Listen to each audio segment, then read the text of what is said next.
महोत्सव की कर रहे हैं तैयारी, तो आइए हमारे पास है व्यवस्था की पूरी जिम्मेदारी। अंग क्षेत्र का सुप्रसिद्ध क्षेत्र का सबसे आधुनिक open marriage garden, food plaza के सोना मैरिज गार्डन। हमारे यहाँ शादी विवाह, जन्मदिन party, ring ceremony, kitty party, birthday party, bachelor party सहित किसी भी तरह की पार्टी और ऑफिस मीटिंग के लिए जरूर पधारें। हमारे यहाँ लग्जीरियस कमरे, banquet hall, DJ floor, moving light सहित कई अत्याधुनिक व्यवस्थाएं उपलब्ध हैं। मनपसंद झांकी के साथ करवाएं दूल्हे दुल्हन की एंट्री। हमारा पता है 33 माइल, नवगछिया, भागलपुर। 9661904817 9934433194। भागलपुर रंग महोत्सव का 3 दिवसीय आयोजन कला केंद्र में हुआ संपन्न। भारतवर्ष के 14 राज्यों से कलाकार पहुंचे थे भागलपुर। सबों को संस्थान ने किया सम्मानित।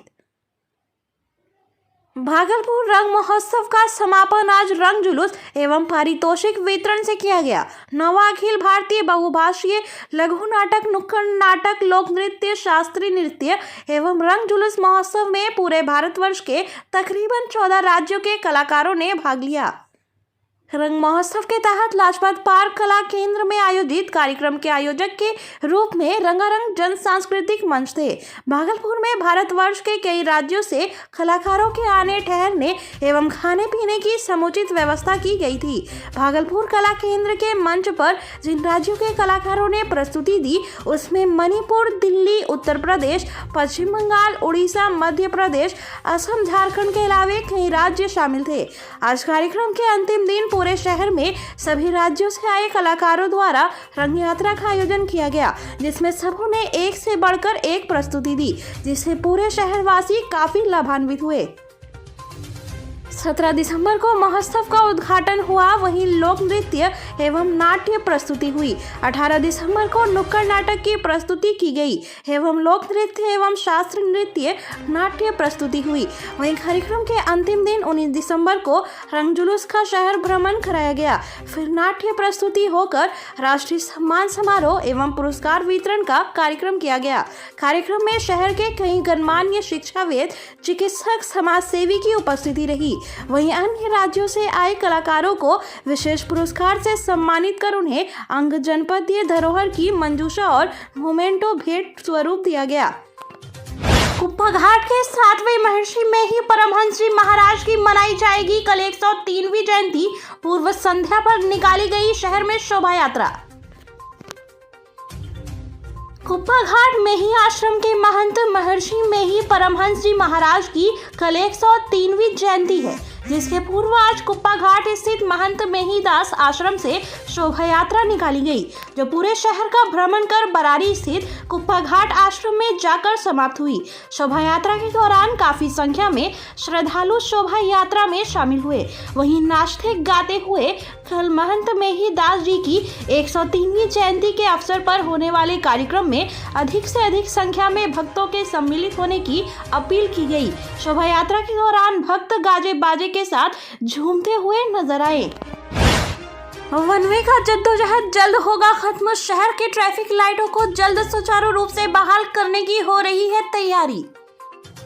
पिछले 1 सालों से शहर की शोभा बढ़ा रही ट्रैफिक लाइटों को अब दोबारा से सुचारू रूप से चालू करने का निर्णय लिया गया है, जिसको लेकर आज जिलाधिकारी की अध्यक्षता में बैठक का आयोजन किया गया, जिसमें शहर के तमाम चौक चौराहों पर लगी ट्रैफिक लाइटों को चालू करने के लिए गहन चर्चा की गई, जिसके बाद शहरवासियों को अब वन वे की समस्या और साथ ही साथ जाम की समस्याओं से निजात मिलने की संभावना बनती दिख रही है।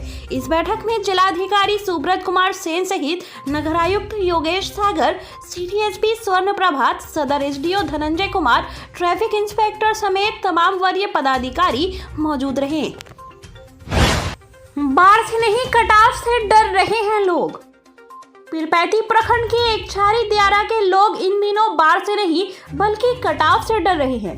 दरअसल अभी बाढ़ का समय नहीं है, फिर भी यहाँ भीषण कटाव हो रहा है। प्रशासन और जनप्रतिनिधि के उदासीन रवैया के कारण हजारों एकड़ भूमि कटाव के कारण गंगा में विलीन हो गया है। जिला प्रशासन से लेकर मुख्यमंत्री तक कटाव को लेकर आवेदन दिया गया है, लेकिन कटाव निरोधी कार्य अभी तक यहाँ नहीं हुआ है। भागलपुर में इस वर्ष रेलवे की जमीन पर लगाया जाएगा डिज्नीलैंड मेला, तैयारी जोरों पर। भागलपुर में इस वर्ष एक बार फिर से डिज्नीलैंड मेले का आयोजन होने जा रहा है, लेकिन हर साल यह मेला लाजपत पार्क मैदान या सैंडीज कंपाउंड में लगाया जाता था, लेकिन इस वर्ष जिलाधिकारी की ओर से लाजपत पार्क मैदान में मेला लगाने की अनुमति नहीं दी गई, जिसके बाद इशाकचक थाना अंतर्गत रेलवे की 20,000 स्क्वायर फीट की जमीन को संविदा पर लेकर अतिक्रमण मुक्त कराते हुए मेला लगाने की तैयारी चल रही है। दरअसल रेलवे की इस जमीन पर पिछले 30 वर्षों से स्थानीय लोगों द्वारा अतिक्रमण किया गया था, लेकिन उसे मुक्त करा लिया गया है। मेला प्रबंधक राजेश कुमार झा ने बताया कि 25 दिसंबर के बाद से यहां पर मेला का आयोजन किया जाएगा। यह मेला अगले 2 महीने तक लगा रहेगा, जिसमें बच्चों के लिए हर प्रकार के झूले, फर्नीचर की दुकान, फैंसी चीजों के स्टॉल, साथ ही साथ खाने पीने की तरह तरह की चीजें मिलेंगी। हम उम्मीद करते हैं कि भागलपुर वासियों का पूरा सहयोग बना रहेगा। एक माँ की पुकार, हमें बेटा के बदले बेटा चाहिए। दोस्त ने ही अपने दोस्त की जिंदा जलाकर हत्या करने का मामला तूल पकड़ता जा रहा है। परिजनों ने घंटों किया मुख्य सड़क जाम।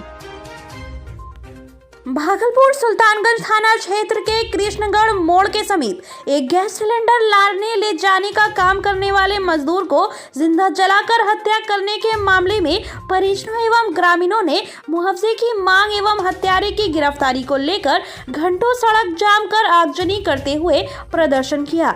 इस घटना की जानकारी मिलते ही थाना अध्यक्ष प्रिय रंजन दलबल के साथ पहुंचकर ग्रामीणों एवं परिजनों को समझा बुझाकर मामला को शांत करते हुए आवश्यक कार्रवाई की बात कहने पर जाम को हटाया गया। इस दौरान थाना अध्यक्ष प्रिय रंजन ने बताया कि समाज सेवी इंजीनियर सुजीत कुमार के द्वारा सीओ को सूचना दे दी गई है। हम लोगों ने भी सीओ को सूचना दिया है। मुआवजा की बात कहते हुए अपराधियों की गिरफ्तारी के लिए अनुसंधान करते हुए कार्रवाई की बात कही गई। इस दौरान मृतक के परिजन एवं दर्जनों ग्रामीण मौजूद थे। अज्ञात अपराधियों ने गैस फेरी करने वाले एक युवक को जिंदा जलाकर कर दी हत्या। भागलपुर सुल्तानगंज थाना क्षेत्र के डिक्शनरी गांव से एक दिल दहला देने वाला मामला सामने आया है। एक युवक को अज्ञात अपराधियों द्वारा जिंदा जलाकर मौत के घाट उतार दिया गया। वह तड़पता रहा, चीखता चिल्लाता रहा। जब तक लोगों के कानों तक उसकी आवाज पहुंचती, तब तक वह जलकर राख हो चुका था। भागलपुर सुल्तानगंज के डिक्शनरी गांव के समीप एक निजी खेत में अज्ञात अपराधियों द्वारा एक मजदूर को जिंदा जलाकर हत्या कर देने का मामला काफी तूल पकड़ता जा रहा है। यह घटना बीती रात रविवार की है।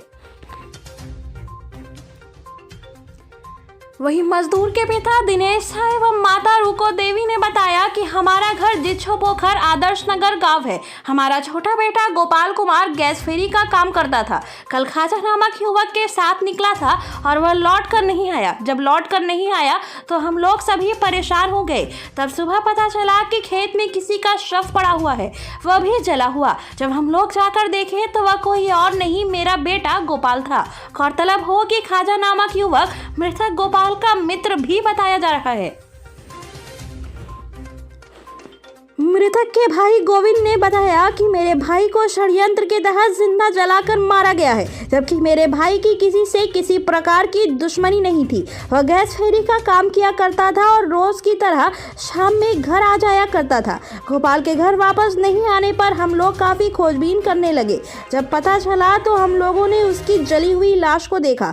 हमें पूरी उम्मीद है कि मेरे भाई को उसका दोस्त खाजा ने ही जिंदा जलाकर मार डाला है। वहीं मृतक गोपाल के बड़े भाई गौतम ने यह भी बताया कि गोपाल अपने दोस्त ख्वाजा के साथ कल घर से निकला था और हमारे भाई का कोई दोस्त भी नहीं है। हमें पूरी उम्मीद है कि हमारे भाई के दोस्त खाजा ने ही गोपाल को जिंदा जलाकर मार डाला है।